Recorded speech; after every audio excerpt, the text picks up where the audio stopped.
ബാങ്ക്വറ്റിൻ്റെ പുതിയൊരു എപ്പിസോഡിലേക്ക് എല്ലാ പ്രിയപ്പെട്ടവർക്കും യേശുക്രിസ്തുവിൻ്റെ നാമത്തിൽ സ്വാഗതം. കർത്താവായ യേശുക്രിസ്തുവിൻ്റെ നാമത്തിൽ എല്ലാവർക്കും സ്നേഹവും വന്ദനവും അറിയിക്കുന്നു. നാം കഴിഞ്ഞ ദിവസങ്ങളിൽ തുടർമാനമായി ഫലകരമായ പ്രാർത്ഥനയെക്കുറിച്ച് ചിന്തിച്ചുകൊണ്ടിരിക്കുകയായിരുന്നു. ഇന്നും ഇതേ വിഷയത്തെ ആസ്പദമാക്കി ദൈവവചനത്തിൻ്റെ മറ്റു ചില ഭാഗങ്ങളിൽ നിന്ന് കേൾക്കുവാൻ ദൈവം നമുക്കിടയാക്കട്ടെ. അപ്പോൾ ധ്യാനത്തോടെ ദൈവകരങ്ങളിലായിരിക്കാം. എപ്പോഴും ദൈവവചനം കേൾക്കുമ്പോൾ ഒരു കാര്യം നിങ്ങൾ ശ്രദ്ധിക്കേണ്ടതുണ്ട്. പുതിയൊരു ചിന്ത അത് മനസ്സിനെ കുളിർപ്പിക്കുന്നതാണ്. പക്ഷെ പുതിയൊരു ചിന്തയോ മറ്റോ കേൾക്കുവാൻ ഒരിക്കലും നിങ്ങൾ ദൈവസന്നിധിയിൽ ഇരിക്കരുത്. പുതിയൊരു ഇൻഫർമേഷൻ അതല്ല നമുക്ക് ആവശ്യം. നമുക്ക് ദൈവത്തിൻ്റെ തിരുവചനമാണ് ആവശ്യം. നമുക്ക് എത്രത്തോളം ഇൻഫർമേഷനുകൾ പ്രസംഗങ്ങളിലൂടെ ലഭിച്ചാലും, എത്രത്തോളം പുതിയ ചിന്തകൾ നമുക്ക് ലഭിച്ചാലും, ദൈവവചനം ഒരു വെളിപ്പാടായി നമ്മുടെ ആത്മാവിൽ പ്രകാശിക്കുന്നില്ലെങ്കിൽ അത് നമുക്ക് ഉപകാരപ്പെടുകയില്ല. അതുകൊണ്ട് നമുക്കിന്ന് പ്രാർത്ഥനാപൂർവ്വം ദൈവസന്നിധിയിൽ ആയിരിക്കാം. കർത്താവ് നമ്മോട് സംസാരിക്കുവാൻ നമുക്ക് പ്രാർത്ഥിക്കാം. എവിടെയൊക്കെയും യേശു കർത്താവ് സംസാരിച്ചിട്ടുണ്ടോ അവിടെയെല്ലാം ദൈവിക അടയാളങ്ങളും അത്ഭുതങ്ങളും നടന്നിട്ടുണ്ട്. അതുകൊണ്ട് കർത്തൃകരങ്ങളിൽ ഈ വചന ശുശ്രൂഷയ്ക്ക് മുമ്പിൽ ധ്യാന നിരതരായിരിക്കാൻ ദൈവം നമുക്കിടയാക്കട്ടെ. ഒരു വാക്യം വായിക്കുന്നു. യോഹന്നാൻ്റെ സുവിശേഷം 15-ാം അധ്യായം 7-ാം വാക്യമാണ്. അവിടെ ഇപ്രകാരമാണ് കർത്താവ് ഓർപ്പിക്കുന്നത്: നിങ്ങൾ എന്നിലും എൻ്റെ വചനം നിങ്ങളിലും വസിച്ചാൽ നിങ്ങൾ ഇച്ഛിക്കുന്നത് എന്തെങ്കിലും അപേക്ഷിച്ചാൽ അത് നിങ്ങൾക്ക് കിട്ടും. വളരെ ഒരു പോസിറ്റീവ് എനർജി തരുന്നൊരു വാക്യമാണിത്. ഒത്തിരി ശുഭപ്രതീക്ഷ തരുന്നൊരു വാക്യമാണിത്. ദൈവവചനമാണ് നമുക്ക് ഹോപ്പ് തരുന്നത്, നമുക്ക് ഒരു ആശ തരുന്നത്, പ്രത്യാശ തരുന്നത്. Praise God. ആമേൻ. ദൈവത്തിൻ്റെ വാഗ്ദത്തങ്ങൾ, പ്രവചനം, അതുപോലെ ദൈവവചനം, ഇതൊക്കെ നമുക്ക് പ്രത്യാശ തരികയാണ്. Praise God. ഈ വചനം അതുകൊണ്ട് തന്നെ നമുക്ക് വലിയൊരു പ്രത്യാശ തരുന്ന ദൈവവചനമാണ്. കർത്താവ് ഇപ്രകാരം പറയുന്നു: നിങ്ങൾ എന്നിലും എൻ്റെ വചനം നിങ്ങളിലും വസിച്ചാൽ നിങ്ങൾ ഇച്ഛിക്കുന്നത് എന്തെങ്കിലും അപേക്ഷിപ്പിൻ, അത് നിങ്ങൾക്ക് കിട്ടും. Price God.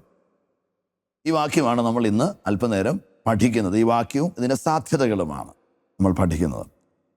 എന്താ ഈ വസിക്കുക എന്ന് പറഞ്ഞാൽ? Praise God. വസിക്കുക എന്ന് ഇവിടെ കർത്താവ് ഉദ്ദേശിക്കുന്നതിനെക്കുറിച്ച് ദൈവവചനത്തിൻ്റെ വിവിധ ഭാഗങ്ങളിൽ എന്താണ് പറയുന്നത് എന്ന് നമുക്ക് ആദ്യം ചിന്തിക്കണം.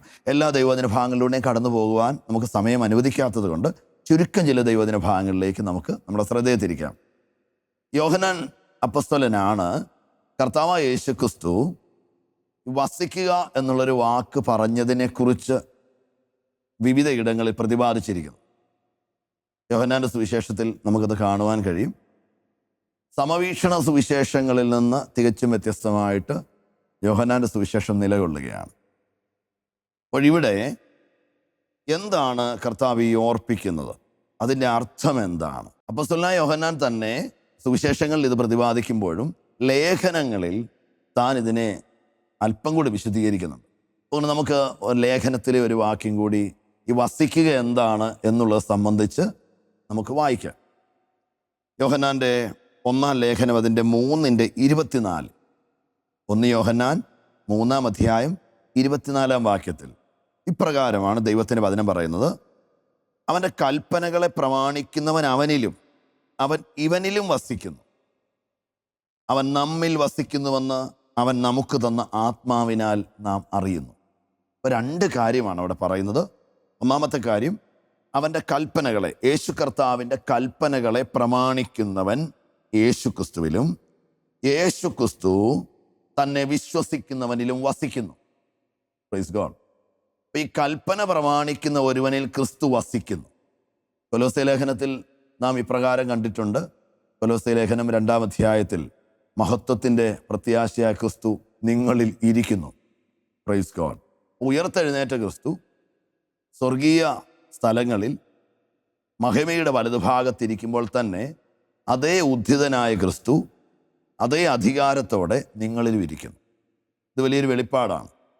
പൗലോസ് അപ്പോസ്തലന് ജാതികൾക്കിടയിലെ സുവിശേഷ ഘോഷണത്തിനായി ദൈവം വിളിച്ച് വേർതിരിക്കുമ്പോൾ പ്രത്യേകമായി ജാതികളോട് അറിയിപ്പാനായി ദൈവം അദ്ദേഹത്തിന് നൽകിയ വലിയൊരു വെളിപ്പാടാണ് മഹത്വത്തിൻ്റെ പ്രത്യാശ ക്രിസ്തു നിങ്ങളിൽ ഇരിക്കുന്നു. Praise God. അപ്പോൾ ഇവിടെ യോഹന്നാൻ്റെ ലേഖനത്തിൽ 1 യോഹന്നാൻ 3:24 ഇപ്രകാരം പറയുന്നു, അവൻ്റെ കൽപ്പനകളെ പ്രമാണിക്കുന്നവൻ അവനിൽ വസിക്കുന്നു, അവൻ ഇവനിലും വസിക്കുന്നു. അതിൻ്റെ അർത്ഥം യേശുക്രിസ്തുവിൻ്റെ കൽപ്പനകളെ പ്രമാണിക്കുന്ന ഓരോരുത്തരിലും ക്രിസ്തു വസിക്കുന്നു. ആമേൻ. ഔവണ്ണം തന്നെ കൽപ്പനകളെ പ്രമാണിക്കുന്നവൻ ക്രിസ്തുവിലും വസിക്കുന്നു. അപ്പം നമ്മിൽ ക്രിസ്തു ഉണ്ടെന്ന് മാത്രമല്ല, നാം ക്രിസ്തുവിലും വസിക്കുന്നു. ആമേൻ. ഇതിൻ്റെ പേരാണ് യൂണിറ്റി. ആ ഒരു തികഞ്ഞ ഐക്യതയ്ക്കകത്താണ് ദൈവീകമായ വിടുതലുകളും ആത്മീക വളർച്ചയും സംഭവിക്കുന്നത്.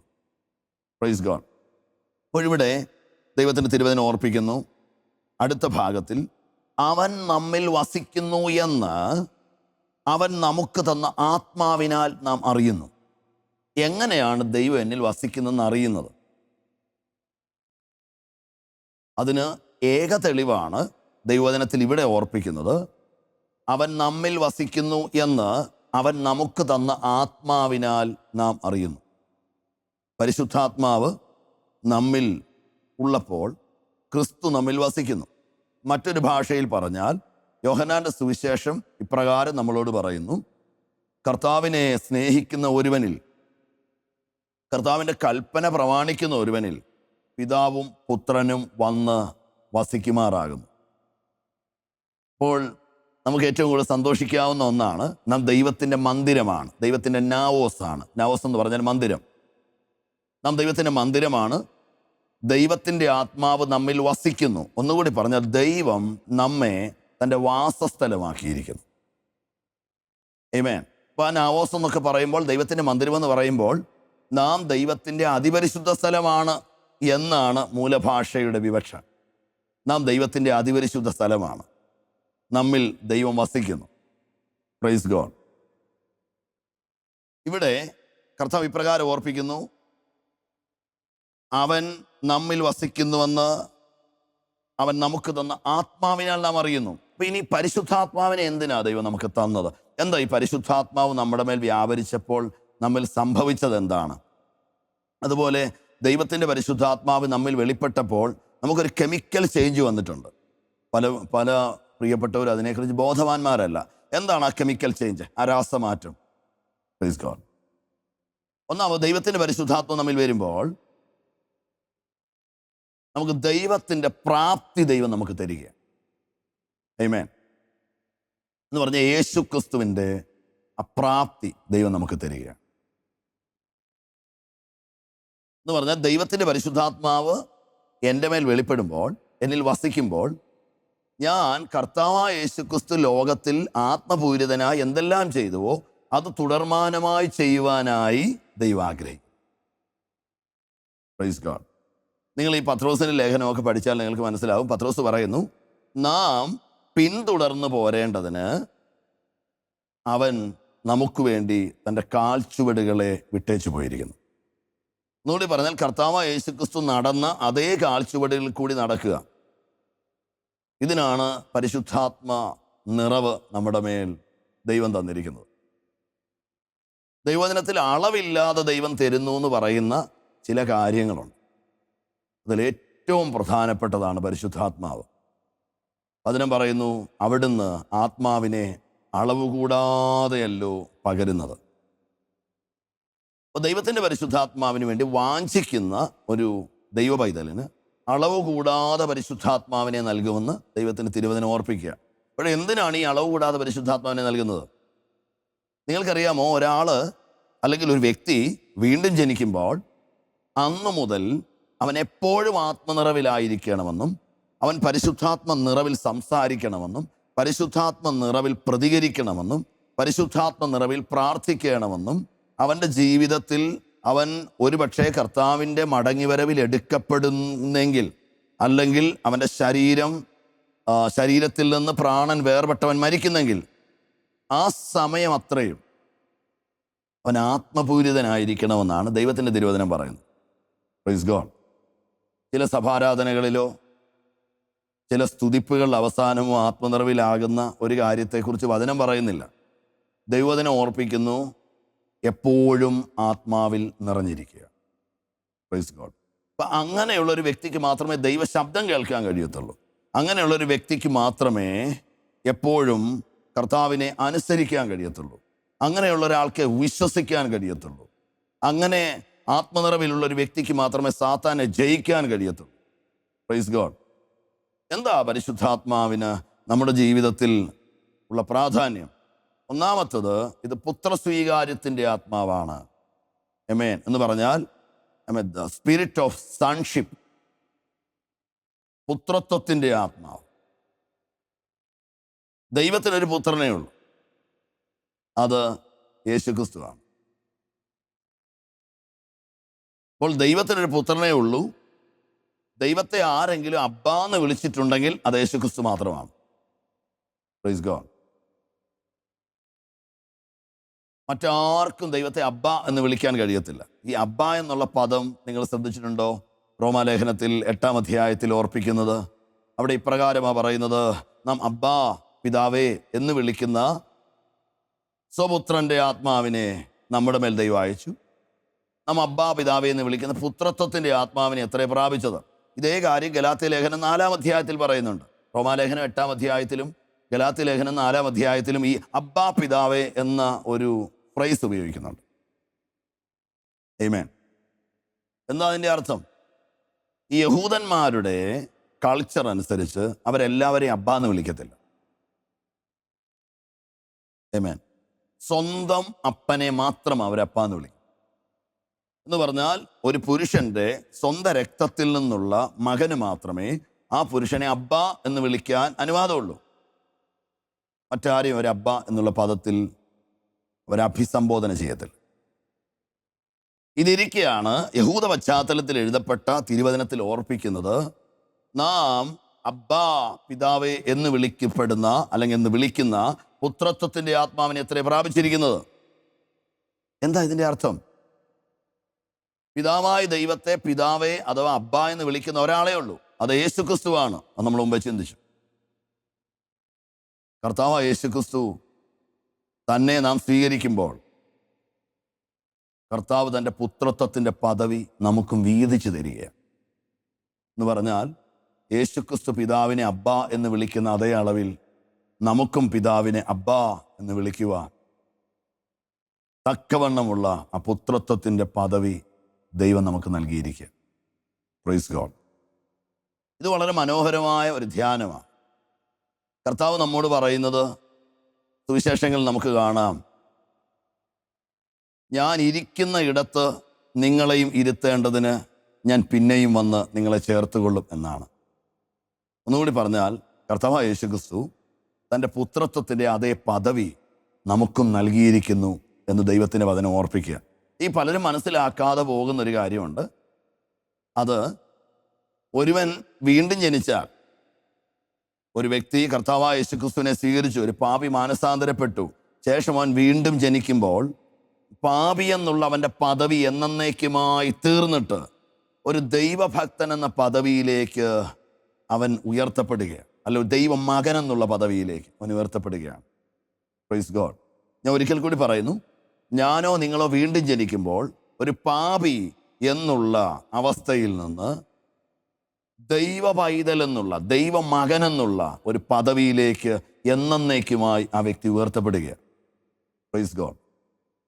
ഒന്നുകൂടി പറഞ്ഞാൽ, ഒരു വ്യക്തി വീണ്ടും ജനിച്ചതിന് ശേഷം അവൻ പാപി അല്ല എന്ന് ദൈവത്തിൻ്റെ വചനം പറയുന്നു. പലപ്പോഴും നമുക്ക് ഇതിനെക്കുറിച്ച് വലിയ ധാരണകളൊന്നുമില്ല. പരിശുദ്ധാത്മാവ് നമ്മിൽ ഇരിക്കെ തന്നെ നാം നമ്മെ വിശേഷിപ്പിക്കുന്നത് പാപികളായിട്ടാണ്.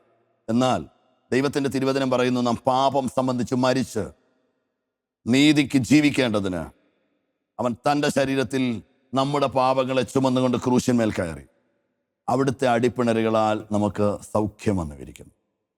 അപ്പം നമ്മൾ പാപം സംബന്ധിച്ച് മരിച്ച് നീതിക്ക് ജീവിക്കേണ്ടതിന് യേശുക്രിസ്തു അത് ചെയ്തു.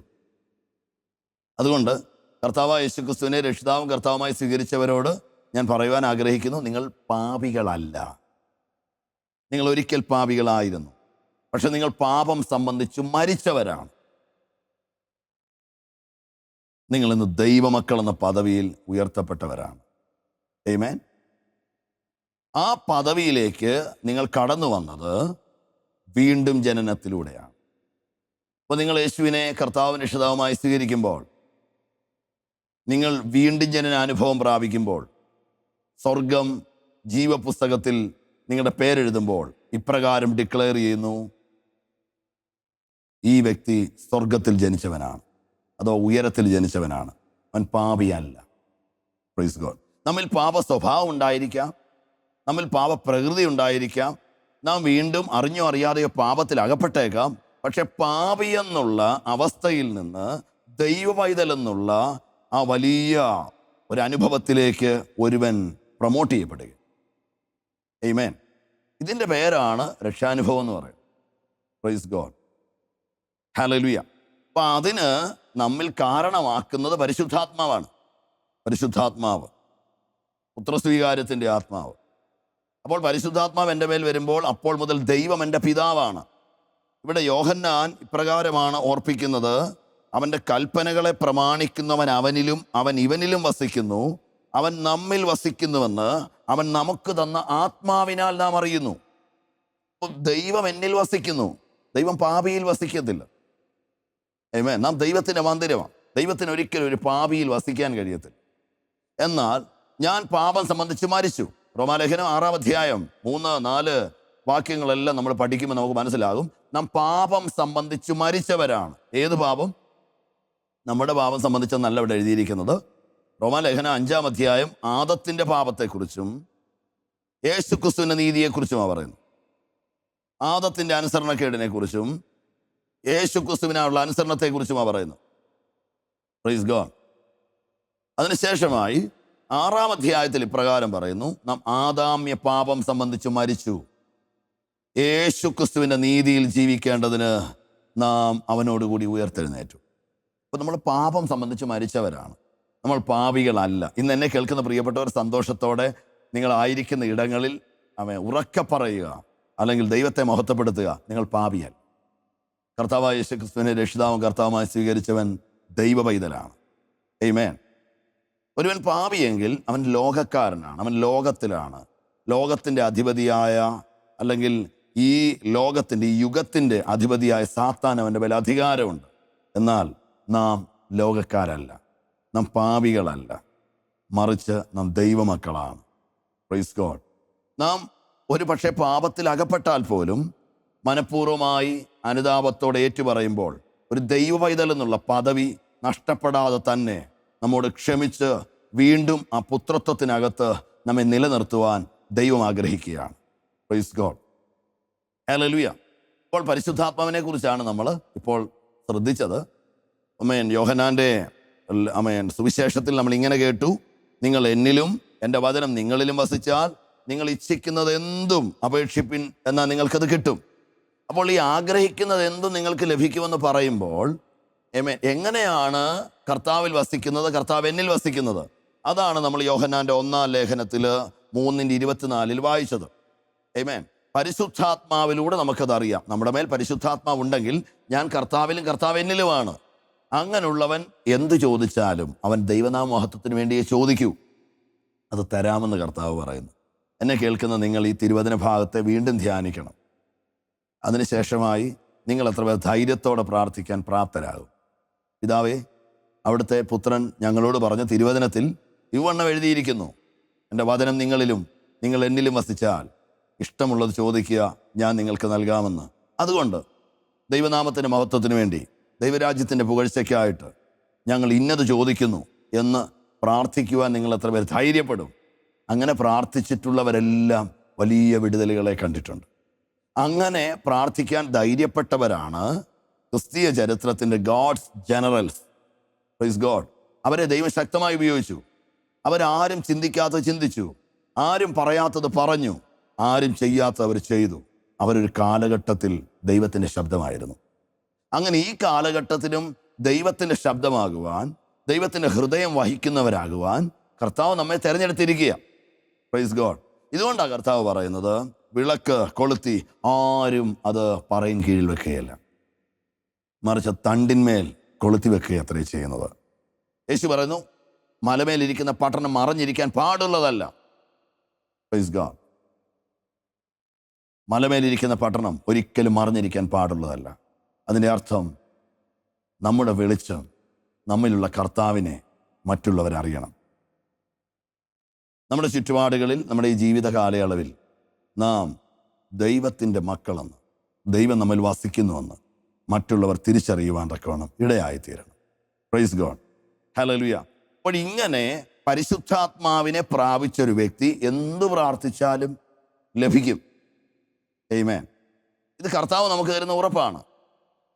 ഈ ഉറപ്പ് നിങ്ങൾക്കില്ലെങ്കിൽ ഇന്ന് ഈ തിരുവചനത്തെ ധ്യാനിക്കുക. പരിശുദ്ധാത്മാവ് നിങ്ങളുടെ മേലുണ്ടെങ്കിൽ ദൈവത്തിൻ്റെ തിരുവചനം പല വീക്ഷണകോണുകളിൽ പഠിച്ചാൽ നമുക്ക് മനസ്സിലാകും. യേശുക്രിസ്തു പ്രാർത്ഥിച്ചപ്പോൾ ദൈവം കേട്ടതുപോലെ തന്നെ നാം പ്രാർത്ഥിക്കുമ്പോൾ നമ്മുടെ പ്രാർത്ഥന കേൾക്കുവാൻ അപ്പൻ ആഗ്രഹിക്കുക. Praise God. ഇനി നമുക്ക് വേണ്ടിയാണ് ദൈവം കൃപാസനം തുറന്നിട്ടിരിക്കുന്നത്. എബ്രായ ലേഖനം നമ്മോട് പറയുന്നു, ഏതു സമയത്തും ധൈര്യത്തോടെ കൃപാസനത്തിങ്കിലേക്ക് ചെല്ലുവാൻ പുത്രന്മാർ എന്നുള്ള നിലയിൽ നമുക്ക് ദൈവം അവകാശവും പ്രവേശനവും തന്നിരിക്കുന്നു. യേശുവിൻ്റെ നാമത്തെ ഏറ്റുപറയുന്ന അധരഫലമെന്ന സ്തോത്രയാഗം ഇടവിടാതെ അർപ്പിച്ച് ഏതു സമയത്തും നിങ്ങൾക്ക് കൃപാസനത്തിൽ കടന്നു ചെല്ലാം. ഞാൻ മുൻപ് ഓർപ്പിച്ചതുപോലെ ദൈവം ബിസിയല്ല, തിരക്കില്ലാത്തൊരു ദൈവമാണ് നമ്മുടെ ദൈവം. Praise God. നിങ്ങൾ കർത്താവിനെ നോക്കിക്കേ. കർത്താവ് ഇപ്രകാരം പറഞ്ഞു, ആമേൻ, ഞാൻ നല്ല ഇടയനാകും. ശേഷം കർത്താവ് പറയുകയാണ്, ഞാൻ എൻ്റെ ആടുകളെ പേര് ചൊല്ലി വിളിക്കുന്നു. എന്താ വാക്യത്തിൻ്റെ അർത്ഥം?